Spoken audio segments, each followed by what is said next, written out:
Welcome to Stillwater Chronicles. Tonight, we settle into a story about a storm that no one recorded. There is a particular kind of morning that feels almost too quiet after a storm. The kind where you step outside and the air is scrubbed clean, carrying the smell of wet stone and overturned earth, where the light seems younger than usual, uncertain of itself, landing on broken things without apology, where the world looks like a sentence that was interrupted mid-word, and no one has come back to finish it. That is the morning Fátima found. She stood in the doorway of her house at the edge of the village, mug of coffee warming her hands, and looked at what the night had left behind. Her garden wall, the low, whitewashed one her father had built in 1978, the one that had stood through every ordinary storm in 40 years, lay in pieces across the cobblestones. The fig tree at the corner of the street had come down, its roots pale and exposed, like something that had been turned inside out. 3 of her roof tiles had gone. She could see daylight through the gap in a way that felt rude, somehow. Intrusive. She finished her coffee. She called her neighbor, Donna Helena. "I know," Donna Helena said, before Fátima had said anything beyond hello. "My shutters. My whole front-facing shutter is gone. I found it in the alley behind the bakery." "The wall," Fátima said. "I saw. Terrible wind." They agreed it had been a terrible wind. They agreed it had come in fast, after midnight, and left before dawn. They agreed that the village would need to sort itself out, make calls, file claims. They agreed this was simply the way of things, living where they lived, close to the sea, where the weather had always done as it pleased. Then Fátima called the insurance company. It was a routine call. She had made one before, years ago, when a pipe had burst and the bathroom tiles had lifted. She knew the tone to use. Calm, precise, not aggrieved, just factual. And she used it now. She described the wall. She described the tiles. She described the fig tree, which had been her father's, which she had not thought she would grieve, but found, now, that she did. The woman on the other end was kind. She took notes. She asked the date, the location, the nature of the damage. And then she asked, in the same efficient tone, for the storm reference number from the National Meteorological Service. Fátima paused. "I don't have one," she said. "I didn't know I needed one." "It's standard," the woman said, not unkindly. "For weather events, storms, high winds, any classified meteorological occurrence, we need the IPMA reference, the Instituto Português do Mar e da Atmosfera. You'll need to call them and request it. Once you have the number, we can move forward." Fátima wrote it down. IPMA.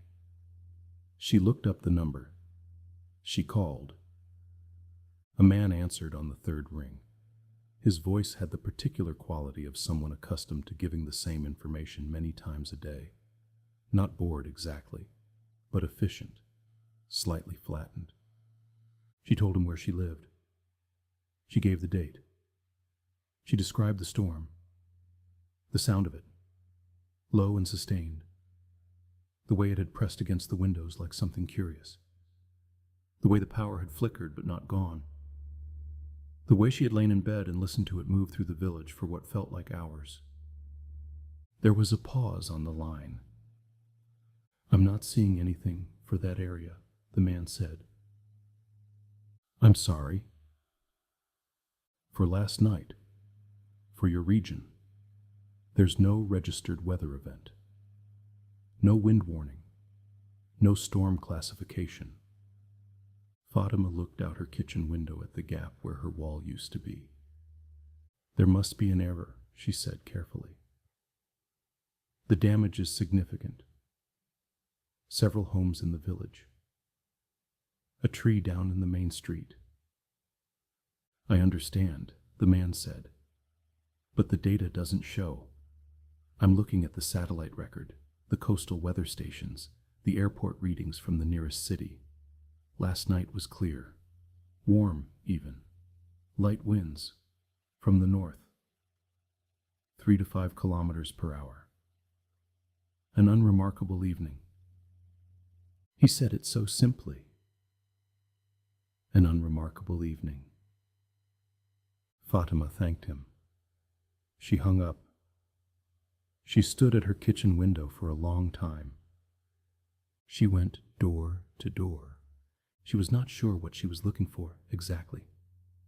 Confirmation, perhaps, or contradiction. Something to hold in her hands and say, "Here, look, this is real. This happened." At every door, the same story. Maria, 2 houses down, had lost her gate and the iron post it hung from.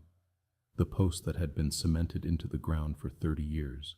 Old Senor Cardoso, at the end of the lane, had a section of his roof open to the sky, and had spent the night in his kitchen with a bucket between his feet. The Ferreira family, the young ones with the baby, had woken to find their garden furniture scattered. One chair, as far as the square, as though the night had been playing some private, purposeless game. Every resident of the village, every house had damage, and every single one of them had heard it, the low, sustained sound of it moving through the narrow streets, that particular moan the wind makes when it finds the gaps in old walls, the way the sea had sounded louder than usual in the dark, as if it too had been disturbed. "It came after midnight," said Maria. "Before 4, said Senor Cardoso. "I looked at the clock when the worst of it passed." "Definitely a storm," said Ana Ferreira, the baby balanced on her hip. "What else could it have been?" Fatima did not answer. She thanked them. She walked home through streets that were full of ordinary evidence, broken things, displaced things, the small wreckage that weather leaves when it passes through a place that was not ready for it. She sat down. She called the meteorological service again. A different person answered this time. A woman, calm and precise. Fatima explained again. The village, the date, the damage. She was careful. She did not sound agitated. She described things plainly. Wall, tiles, tree, gate post, baby's chair as far as the square. "I'm very sorry," the woman said. "But I'm seeing the same data my colleague would have seen. There's nothing recorded for your area last night. The systems we have are comprehensive. The satellite imagery, the ground stations, the maritime readings. There was no storm." "I know what you're telling me," Fatima said. "I'm telling you what we experienced." A pause, shorter than she expected. "I understand," the woman said, "and I want to be straightforward with you." Another pause, different in quality. Not the pause of someone choosing words carefully, but the pause of someone deciding how much of something to give. "This is the 4th time. This village has reported damage from a storm we have no record of." Fatima felt something shift in the room. She wasn't sure what. The light hadn't changed. The sounds from outside were the same. But something in the quality of the air altered slightly.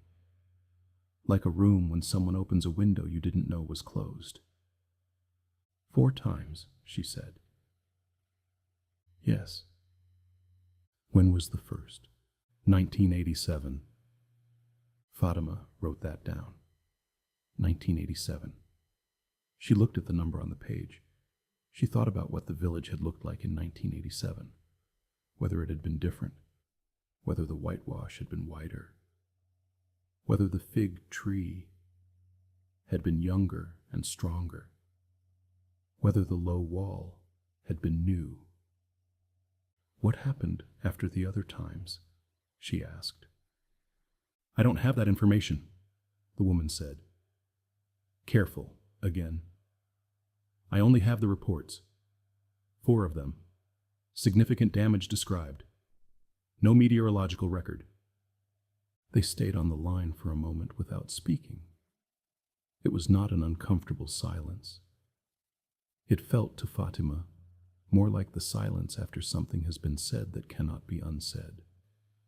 The silence that comes after the world has been rearranged slightly, and both parties are standing in the new configuration, trying to understand the furniture. Thank you, Fátima said, finally. Of course, the woman said, and then quietly, almost as if she hadn't meant to say it. Take care of yourself. Fátima sat with it all for a long time after that. She sat at her kitchen table as the afternoon came in through the window. Ordinary afternoon light. The kind that falls on tiles and table edges, and the rim of a coffee cup without discrimination. She watched it move, slowly, the way light moves, in a room where nothing is happening, where everything is just quietly existing in its own particular silence. She thought about the word unremarkable. She thought about satellite data and weather stations and the airport in the nearest city, going about its business last night in clear and unremarkable air. She thought about the departure boards and the arrivals, the ordinary journeys of an ordinary evening, recorded and logged and untroubled by anything so simple as a storm.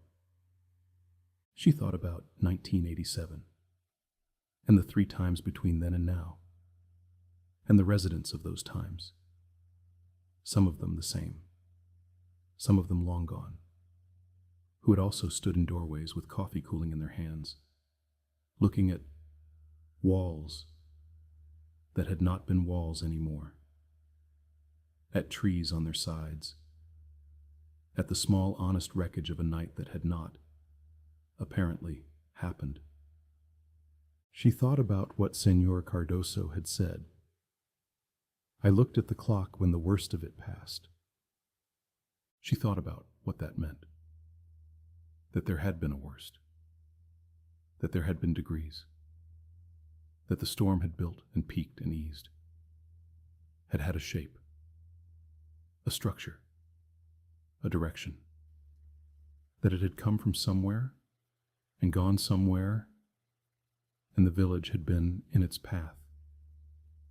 And she thought about the fact that none of that had any record, no number, no reference, as if the storm existed only here, only in the memory of these streets and these walls and these people, and nowhere else, in the world's long ledger of what had occurred. That evening, she walked to the sea. It was not far. 3 minutes from her door, down the slope, past the fishing boats resting on the hard like sleeping animals. The water was calm. The sky was the particular deep blue that comes just before dark, when the last of the color drains slowly westward. The horizon was clean and untroubled. She stood there for a while, listening. The waves were small and steady. The boats moved gently on their moorings, a low, rhythmic knocking of wood against wood, patient as a heartbeat. A gull passed overhead without a sound. The air smelled of salt, and the particular sweetness of dried kelp, warming on the rocks during the day, and cooling now. It was the most peaceful thing she had seen all day. She looked at the water for a long time. She thought about what it might hold, what records it kept, what it remembered. She thought about how the sea had sounded last night, louder than usual, disturbed. She thought about whether water keeps its own account of things, separate from instruments and satellites, and the clean administrative certainty of weather stations. She thought about how the village had been here a long time, long before 1987, long before records, long before anyone had thought to write down what the weather had done. She wondered how many times before that. She did not have a number. She was not sure there was one. She walked home through the quiet streets. The village was settling into the evening the way it always did. Shutters drawn, lights coming on behind curtains, the smell of cooking drifting from open windows. People had moved the largest pieces of debris. The fig tree was still in the street, would stay there until tomorrow, when someone brought a saw. But already someone had placed a small oil lamp beside its upturned roots, as if marking a grave, or a memorial, or simply acknowledging that something had been here a long time and was here no longer. Fátima stopped and looked at the lamp. The flame was very steady in the still air. She thought about the lamp. She thought about whoever had placed it there, what impulse had moved them, whether it was grief or habit or something older than either. She stood there long enough that the first stars appeared. Then she went inside. She made dinner. She sat at the table where her notes still lay. IPMA 1987 4 times. And she ate without looking at them. Later she would file the insurance claim as best she could, without a reference number. And she would write a careful letter describing what the village had experienced, and she would wait to see what happened next. These were the practical things, and she was a practical person. But before she cleared the table, she picked up her pen and wrote one more thing. Not for the insurance company, not for any official record, just for herself. She wrote, "The storm was real. We all heard it. The wall is gone. The tree is gone. The night was not unremarkable." She looked at what she had written for a moment. Then she folded the paper and set it beside the lamp on her windowsill. The small one she kept lit on winter nights, the one her mother had kept before her, and watched the flame hold itself steady in the dark, patient and certain, keeping its own account of things. Outside, the village was quiet. The sea moved in its slow, indifferent way, tending to nothing. And somewhere, in a building with clean fluorescent lights and rows of screens showing satellite images of cloudless skies, a woman in a headset made a small note in a file, set it beside 3 others, and went home through an unremarkable evening. Thank you for listening to Stillwater Chronicles, where even the quietest evidence can carry the weight of a storm. If this stillness stayed with you, if the image of that lamp beside the fallen tree settled somewhere in you, then let it remain a little while longer. Some storms, after all, leave no record but the damage they leave behind, and the people who remember them. Rest now. The village is quiet. The flame is steady.